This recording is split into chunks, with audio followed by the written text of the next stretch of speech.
Hey there, welcome to the Jewish Adulting Podcast. Thank you for joining me today on your adulting journey. Before we get started, can you do me a quick favor? Can you hit the like and subscribe button on whatever platform you're listening to this? I promise it's not a lifetime commitment, but when you don't subscribe, it's kind of like coffee without caffeine. What are we even doing here?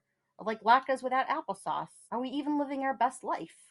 When you subscribe, you not only give me warm, fuzzy feelings, but you're also helping me bring amazing guests who rely on subscriber counts to know whether joining me is a worthy endeavor.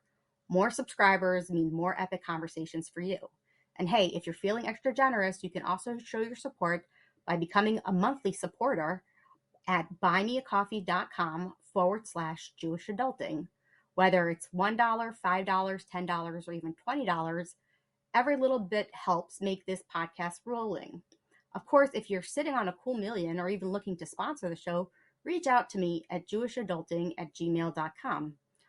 Also, I'm always looking out for engaging, thoughtful, passionate guests to join me. So if you want to nominate someone or want to come on the podcast yourself, reach out. Let's make a podcast shidduch. This is Rabbi Ben-Zion Schaefer of the Shmooze.com. Jewish adulting is about shining a light on parts of ourselves in order to do Avodas Hashem with all the tools and resources at our disposal. It is an honor and a privilege to have every day to further refine our character and grow closer to Hashem. Take advantage of these opportunities before it's too late. Hello, everybody. This is your host of the Jewish Adulting Podcast. I have with me today Rosie Einhorn, and she is an author and a speaker, a coach on many things. She's a psychotherapist, and I'm going to actually, Rosie, ask you to tell me a little bit about yourself. Where are you from? How did you get into this? Where did this idea for writing a book and that you got published? I know you've had a few books published already. So can you tell me a little bit about your background and yourself? Of course. Thank you. What happened was I became a therapist many years ago, probably in the early 80s, I would say. And at that time, I saw many different types of people. I did some individual counseling. I did play therapy. And I was living in Los Angeles, and a rabbi in the community said to me, I have some single people I'd like you to see if possible. And I said to him, why don't you send them to a shadchan? And he said no. And this was extremely insightful of him. He was a shavrav. And he said, rather than sending them to a shadchan, I think they may have an emotional blockage. I said, really? And he sent me those first 3 people. And from there, I began to see that there were people who really did have what he called an emotional blockage.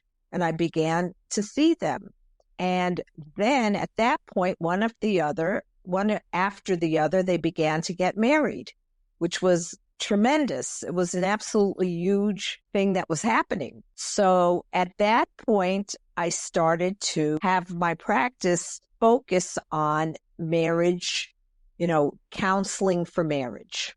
And that's really how it started. Okay, so you really got into more the dating world and helping people overcome their emotional blockages. So, when I asked you, what do you want to talk about? This is a question that I ask a lot of my speakers. What component do you see as a recurring theme that somebody has to overcome and that we need to talk about? The topic that you brought up was unrealistic expectations in the dating process and in the relationship. Can you talk more about where you saw this manifest itself? What do you mean by that? Absolutely. What I've seen is if you look at society, and Jewish society is a reflection of the outer society, unfortunately. Everything that's from the outside seeps in.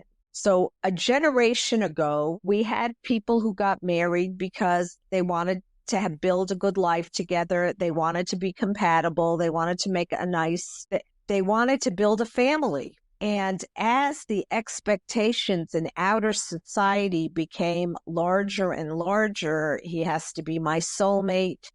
He has to be the perfect person for me. He has to be everything that I need. Things changed very, very rapidly after that. And unfortunately, it seeped right into the Jewish community. That's exactly what happened. And at that point, the Jewish community did the same thing, which is, I want something better. And that's when a lot of the problems began.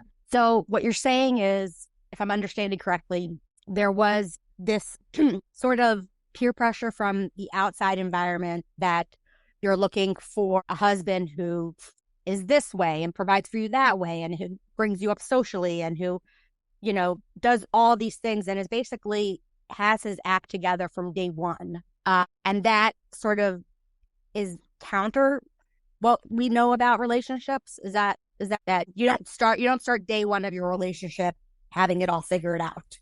Correct. That is correct. One of the things I tell people is that they each have to know themselves very well before they get married, because once you get married, you don't get to know yourselves as a couple. You each person has to figure out who they are and where they're going, and then they can do that as a couple. Okay, so to sort of counter what I have seen, because I'm in that generation that you're referring to. Like in my generation, maybe those unrealistic expectations is what is present in my generation. But what I always understood about expectations and relationships was that you got married young and you didn't know yourself that well. You had a general idea of what kind of life you wanted to live. You wanted to have a Torah home.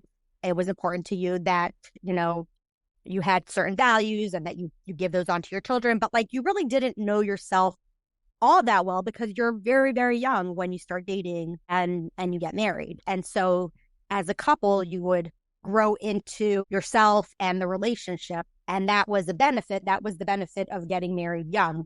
Am I misunderstanding that component of it?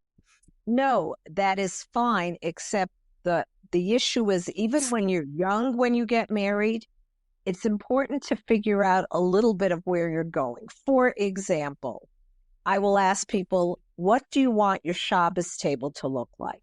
And many times I hear from one side, I really want a lot of guests. I want to have a home that's full of kiruv, or I want to have, a lot of family over. And then the other side said, well, it's important to me. I feel I'll probably be working hard all week.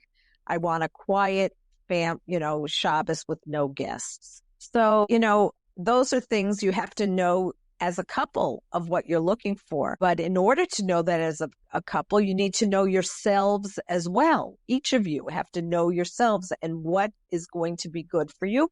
And again, marriage is a lot of compromise and flexibility. So how much can you compromise then? Because to me, like that example of a Shabbos table, so I could, if I had $1 for every time I heard this kind of conversation, which is when I married, I thought that I would have this kind of marriage and this kind of home and this kind of situation. But then, whatever. And then this happened and that happened. And I didn't end up having a Shabbos table that was filled with guests. And my husband turned out to be more introverted and my children needed more attention from me. And I did. And so it ends up being that what we thought about the kind of home we wanted, from at a young age when we first came back from seminary and we had, visions of, what kind of home we would want. Those do sort of evolve and change. And maybe like those kinds of things are not necessarily make it or break it. I don't think we're saying different things, but what I guess I'm saying is that when we talk about what kinds of things we need to know about ourselves, I wonder if there are, like you said, emotional blockages, things that maybe we need to be really honest about the things that we struggle with. So if someone says, like, I really want an outgoing, I want to have a lot of guests in my house and I want to do kiruv, but they're not being honest about, their personality, maybe their homebodies, maybe they prefer to be with a small group of people. And it seems to me that people would get stuck because the difference between what they want to be like and what they're actually like might be different. So I guess my question to you is there a way to sort of take inventory about what we are really like? Have you worked with people to get them to a place where they could understand more about themselves and learn more about themselves? Well, one of the things when I have a client who comes to me, I have a whole list of questions that I'll ask them about themselves so that they can figure out different parts of themselves. For example, who are they? Where do they see themselves 6 months, 1 year, 5 years, and how do they plan to get there? I'll ask them about their hobbies. I'll ask them about their spirituality. I'll ask them about many different things in their life so that they can know themselves well enough before they get married. Okay. So if somebody is introverted, that's perfectly fine, but know that about yourself. Right. Know that you need time to get back to yourself after, let's say you're out socializing for 2 hours, because the way you know yourself is, okay, I need 2 hours now to rest after the big social party that, I had to go to. Right. And that's perfectly fine. The problem becomes, again, expectations. I don't know what's wrong with me. I don't understand why I go after, have this 2-hour party and I can't just, bounce back and be okay. There must be a problem. I don't understand. But again, Right. if you know yourself well and you know you're introverted, then you need to just be alone for a little while after that. Right. So can you tell me, some realistic expectations that people should look at when looking at shidduchim? Because as we started this podcast saying, that people come into the dating world with like a laundry list of what they want and what they expect in a relationship. And so I guess the very obvious question is what is a realistic expectation? Okay. So one of the things I tell people, and it's in my book, it's called 4+4. 4+4 means 4 things that describes the essence of who you are and 4 things that you're looking for in somebody else. Now, the things I'm talking about are not things like tall, nice, a good person. That's not what I'm talking about. I'm talking about the essence and describing exactly who you are and what you are looking for. Okay. So I guess my list when I was in seminary was, I want someone who's tall with a short last name, and because my maiden name was Schneiderman, and that was too much for me. Too many letters. I needed like a short name. I was 5 feet tall. I wanted somebody taller. And I also wanted someone who had like a unique first name. These are totally not important qualities. Obviously, it was coming from a very immature place. But, obviously, as I developed in my dating, it became more important. Now, I did get my wish. I did get a short last name. I got my husband 6'2". His name is Yona. I got those like 3 things. But, in the course of like making up a list of things that I wanted, there were some things that when I was younger were so important to me. And I do think that there was an emotional blockage because I didn't really understand how they weren't so important or that they could be compromised on. So my question to you is, what are some things that people might mistake as being critical, but are actually things that can be compromised on? So I like to use the word tall, and I'll tell you why. I had a relative that really said she needed tall. Now, she was also not a tall young woman. She was quite short, and she really needed tall, and that was the number 1 of her 4+4. Now, I happened to see her on a first date with somebody who was quite short, but I noticed the interaction between the 2 of them, and in my head, I thought, this is it. And it was just a fleeting thought because of course, I only saw them for a few minutes. Well, fast forward a few months later, they got engaged and they got married. And my joke to her was, so much for tall. And she laughed. Okay. So those are the kind of things. Now, you can want somebody that is bigger than who you are as a woman. I understand that. But for some people, it's not so important. The kind of things that you need to look for when you're dating sometimes is not what you need when you're married. And this is what people don't understand. So, the thing that you need when you're dating, fun, having a great time, life of the party, really knows how to talk to people, those are great when you're dating.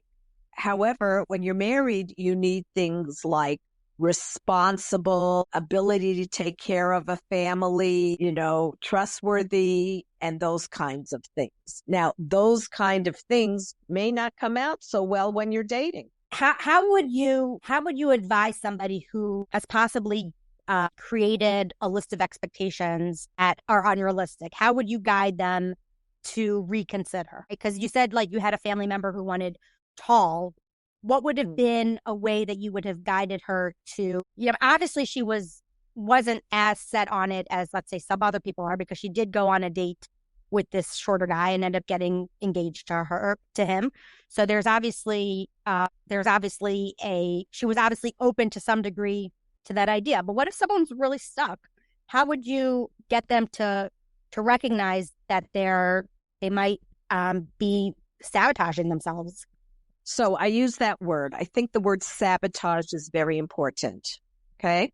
And I will say to that person, I want you to think of yourself in 5 years from now. Where do you think you will be at that point? Okay. And then I would say to them, and how important at that point would the word tall be to you? Mm-hmm. Okay. And if they can, and the name of this is called reframing. Mm-hmm. If they can reframe in a positive way and understand that really what they're looking for is the person who's right for them. And that is the biggest thing that I emphasize. Mm-hmm. Right now, we're on a hunt. We are looking for the person who's right for you. We don't know what that person looks like. We don't know what what package that person comes in. But Mm-hmm. we have to see who is right for you. And I don't know if tall is the person who's right for you. Right. Well, I was just thinking as you were talking about this, not to get too psychobabbly on you, because I'm not a therapist, and even though I try to play one on podcast, which is, if someone is looking for tall and they insist that is so important to them, would you explore with them what is the feeling that they're getting when they think about someone tall? Because I would just literally, I'm doing this in real time. This is actually happening while we're talking. That when I think about why it was so important for me to have a tall husband, so part of it was I didn't want my children to be short. I wanted them to be able to reach, the groceries in the grocery store, whatever my story is. But the other thing was I really needed someone to make me feel safe and taken care of. And so that to me, now that I'm realizing that, if I had been working with you at the time and, you were, and I wasn't being read shidduchim from tall people, do you ever go to a person and say, what is that feeling? Where is this coming from? Why is this so important to you? And maybe come up with, the deeper meanings and thoughts and behind those things. Does that happen? Is that something that you go through? 100%. That's part of what we look for. When you have a therapist, you start to explore. That's called exploring. What does tall mean to you? Why is it so important to you? Why do you need that so much? Okay. Right. And then I will tell them about some people I may know who are short, and they're really the tallest people I know. Right. Okay. So there are so many ways. That's called reframing. That is how we reframe the situation. I understand you had a difficult childhood and you want somebody to protect you. Is tall the only way he can protect you, or his character can protect you? Right. So that's really interesting. Now, I wonder, in this new dynamic that we have where the external environment has impacted our shidduchim, where people do have unrealistic expectations, he has to have it all together. He has to come into the marriage with all these qualities, and no, he's not allowed to be flawed in any way. All the unrealistic expectations that come along with shidduchim. What role have the rabbanim sort of had in trying to mitigate this problem, and trying to guide people? Have you seen that rabbanim have tried to reframe it, as you said, with with regard to this issue? I haven't really worked with them in that way. The way I work with Rabbanim is if we have a shaila, I like the client and myself to have a Rav I can ask a shaila to. But if I find something that looks unrealistic, then I might call that certain Rav and say, I'm concerned about this. Can you help me? But I haven't had so much of an issue with that, really.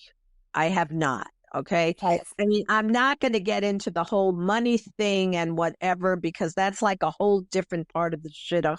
And because I'm a therapist, I don't really deal with that so much. I deal more with the psychological aspects of the shidduch. Okay. Fair enough. So when you are looking at the shidduch, so you have this clinical hat that you wear as a psychotherapist, but what approaches from integrating, your orthodoxy, Torah values, do you find that you integrate into your psychological practice? So every single part of my psychological practice is integrated into my Torah values. For example, the way I have people date is exactly the way. Now, that doesn't, even if they come to me and they say, I'm not religious, okay? So I'll say that could be a problem, because the way I have people date is shomer negia. So then we have we could have a problem. So everything, if they're coming to me, I'm a from Torah therapist. So there could be a problem there. That's kind of made my practice be from people. So my practice is generally from modern Orthodox all the way up to Hasidish. I have Hasidish clients as well. So when I think about Tanakh, and I think about examples that we know of couples and shidduch making from Tanakh, I mean, the most obvious is, when Rivka, we were looking at Rivka's qualities of kindness, that she's helped with the camels, that she offer water, what were her qualities, and that there's different times where you see, like when Eliezer was trying to figure out and asking Hashem for guidance and looking at her internal qualities. I would say that, that plays a big part in what you were saying about, like, bringing or orthodoxy into the practice of dating, where we know that is more important than height, let's say, or parnasa or whatever it is. So I wonder, we have such clear guidelines, and it always is interesting to me that when we sort of get a little bit lost and caught up in popular culture and popular expectations, where people sort of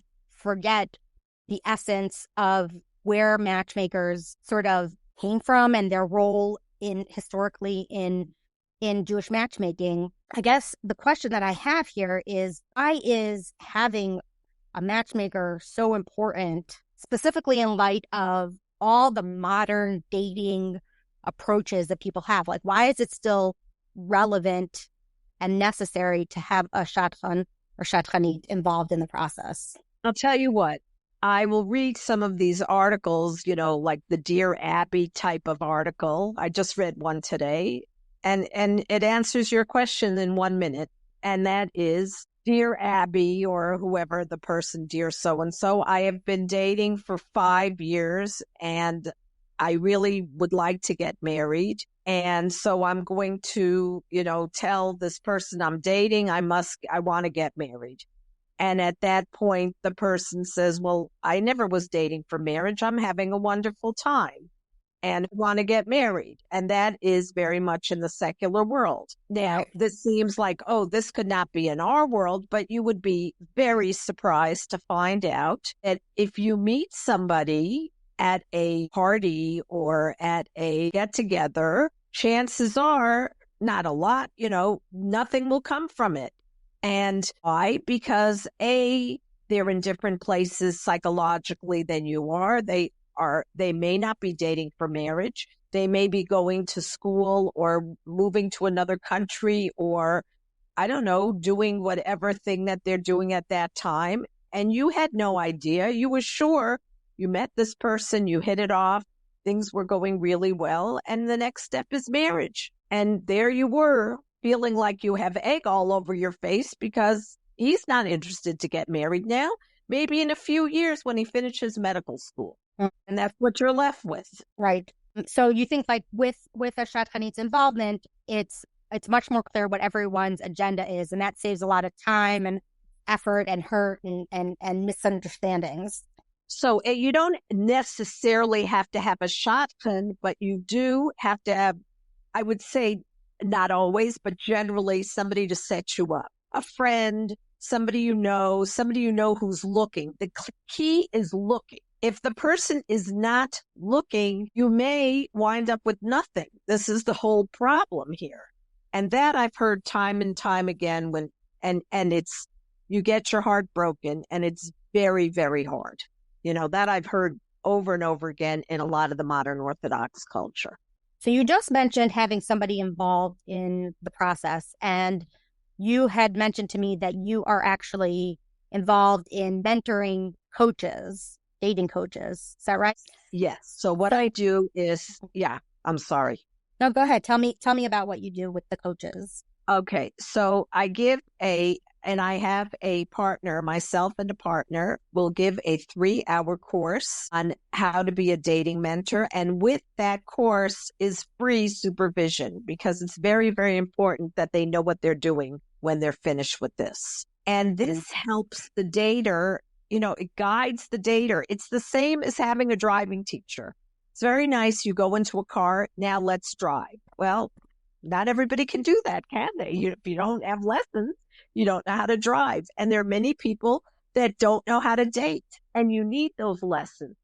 And the dating mentor can guide you through your dating. So when you're training these mentors, how do you train and supervise them to spot like red flags, things that are concerning that possibly cause a lot of trouble down the road? Okay. So one of the things is the dating mentors have to be married and in a happy marriage. So this is something that's very important. Mm-hmm. The second thing is that one of the things we speak about is when there's a problem, and we go over all the different ways to spot a warning sign in a dater's life. So this is what we do as well. Can you share some of those? Can you share some of those red flags? Well, I always just start like this. Take a look at how the dater is treating the waiter, because guess what? You're going to be in that position if you marry that person. Just because he's nice to you and yelling at the waiter, guess what? At some point, you're going to be that person. So that's one thing. The second thing is all the things. If the person is angry, if the person is jealous, if the person has any kind of substance abuse, if the person is irresponsible, if the person doesn't follow through, there's many, many things to look for. Okay. If the person is angry all the time, just things like this. I do have a whole list, but again, we wouldn't be able to cover it in a podcast. So I guess I have a question about that. So, to be really honest, because that's kind of my thing, if I looked at myself when I was 19 years old, which is when I started dating, and I was really honest about some of my red flags, some of the things that bothered me, some of the immaturity that I had at that point, which I thought I was really mature, but looking back, I was an infant. It seems to me that not all red flags could be deal breakers. There could be some red flags that, with proper coaching, with communication, with guidance from a coach or a professional, are things that are manageable. Have you encountered that, or is that not the case? Absolutely the case. Absolutely. But again, we'd have to, that's part of the dating mentor's job. We'd have to go over it. Right. So, I mean, again, because we're talking about doing something that requires a lot of maturity, a lot of, awareness of self. To be able to be in a relationship with somebody requires a lot of skill that many of us don't have, quite frankly, from just the get-go, just right out the gate. It's just not something. Maybe it's intuitive to some people. Maybe some people come from really good backgrounds and homes where they saw it, mirrored, and they can they could tell right from the beginning. But I do think that it's really important to have that guidance. I think a dating coach is probably really important. So when people come to you and they're at this point where they're trying to figure out their own red flags, their own limitations, their own obstacles, how do you discuss with them their hishtadlus, what they have to do versus Hashem's, part? Because it is a partnership, right? You have to do your hishtadlus, and then Hashem is there to do the rest. What reliance or how do you discuss that with clients? Well, first of all, it's very important that the client check out somebody before they start dating. And that's one of the things I do with the dating mentors. I explain to them questions that should be asked and things that should be looked into and understanding what they're hearing and things like that. And then the other thing is they must really pay attention on a date. Now, one of the things when you're dating, it's very nice that you worked all day and you're dead tired, but you're going to miss a lot of clues if you go on a date when you're dead tired. So you really have to be up for what you're doing here. You're not dating for fun. You're dating for tachlis. You have to figure out if this person is right for you. So, it's important. I tell them even in terms of the dates, don't do the same thing every time. Do other things. Go to other places. Do something interactive, get to know the person in different ways, find out what's important to that person. Is the same thing that's important to that person important to you? Right. Now, I picked up on something you just said that I have seen as a recurring theme in regards to relationships, but now you're saying it in regards to dating. It makes a lot of sense to me that you said, if you go on a date and you're exhausted, you're not going to be able to have the kind of conversations you want. You're not going to be able to necessarily pick up on clues because you're exhausted. And so it sounds to me like what you're saying is make sure that you've taken care of yourself, that you're well rested, that you're feeling okay, that you have your general needs met, so that when you are going on this really important, date, which is going to determine possibly your future, you should treat it like a job interview, like something that you need to be at your best in top emotional, physical, psychological form. You are absolutely correct. I've even said that. This is like if you went on a job interview and you're dead tired and yawning at the person across from you, you're not getting the job. That's for sure. Right. So this is not so different. You are looking to see if this person is right for you. You're not just dating for fun. I mean, you can have fun. That would be great, but that's not the purpose in the beginning for sure. You need to know if you want to continue going out with him. You need to know what kind of person he is. You need to know, all the things that you're looking for. And if you're tired, you're not going to know those things. You're going to think, I just want to get home and go to sleep or whatever it is. Right.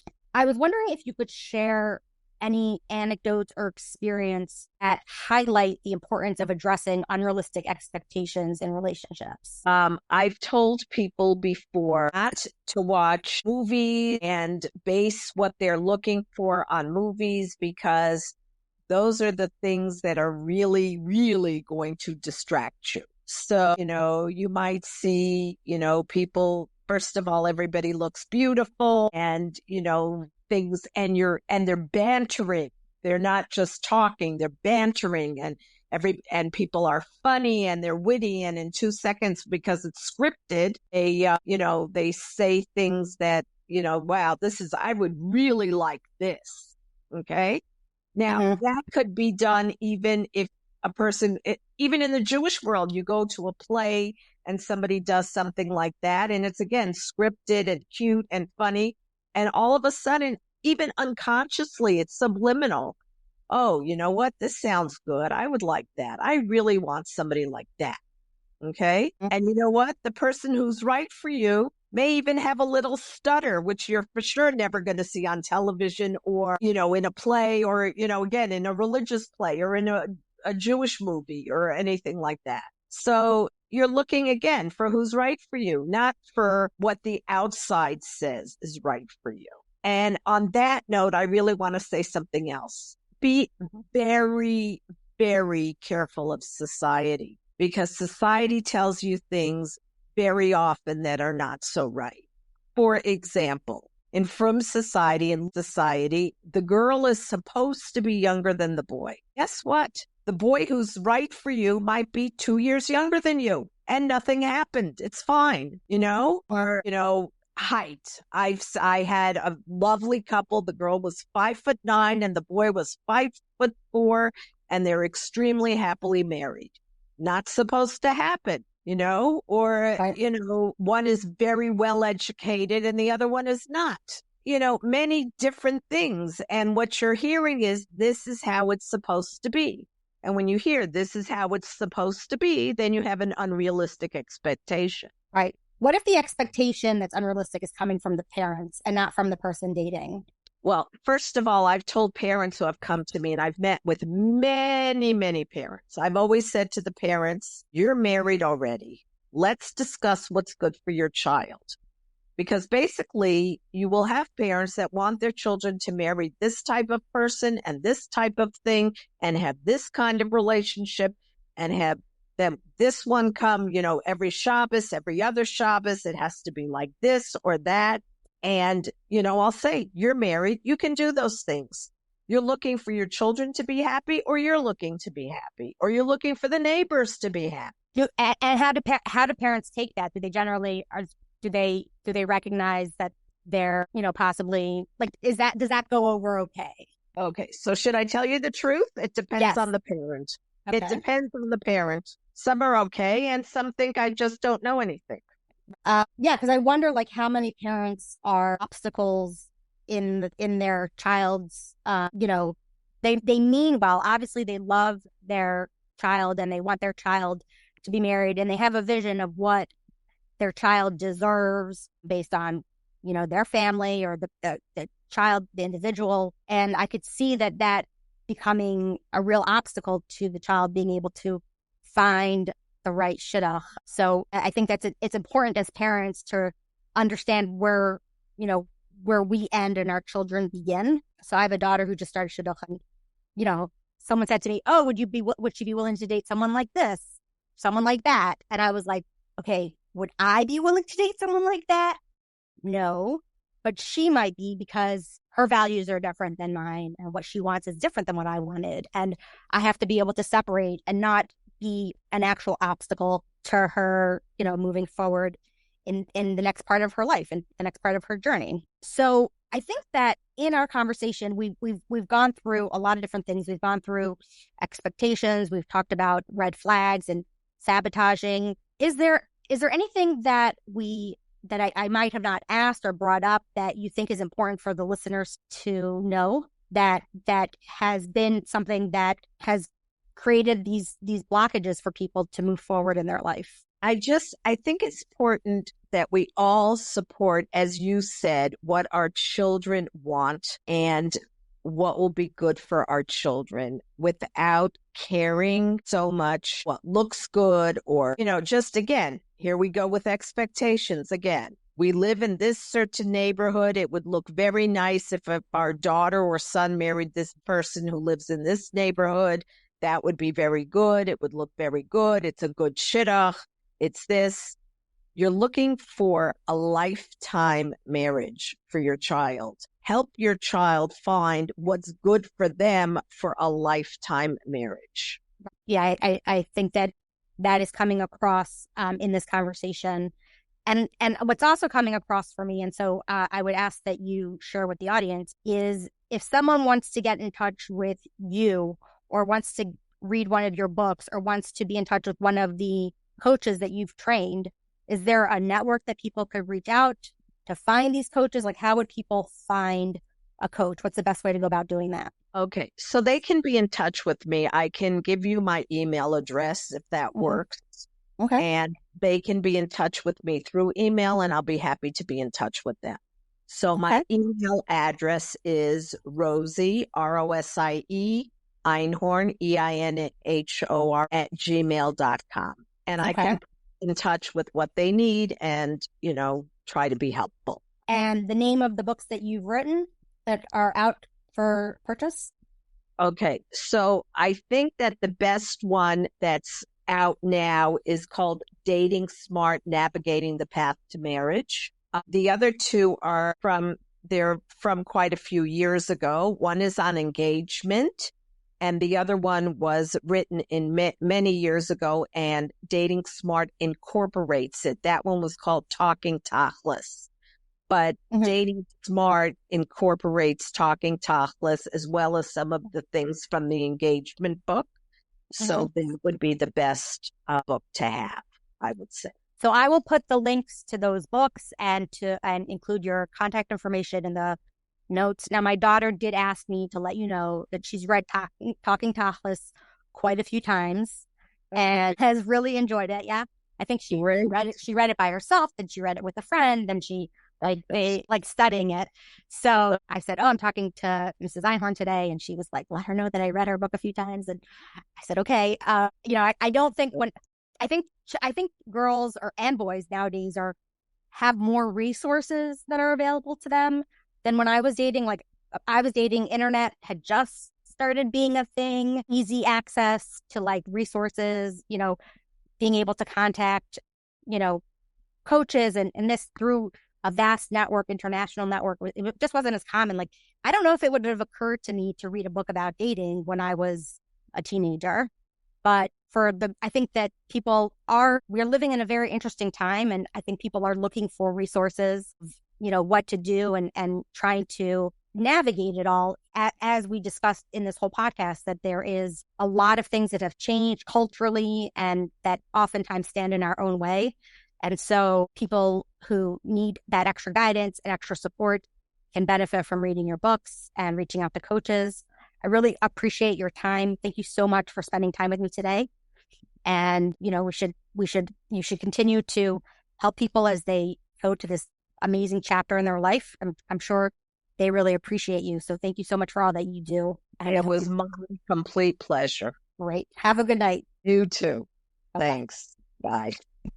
Views expressed by me, your host, and my delightful guest are not necessarily reflective of each other's views, ideas, or life choices. Sometimes we're on the same page, and other times we're not.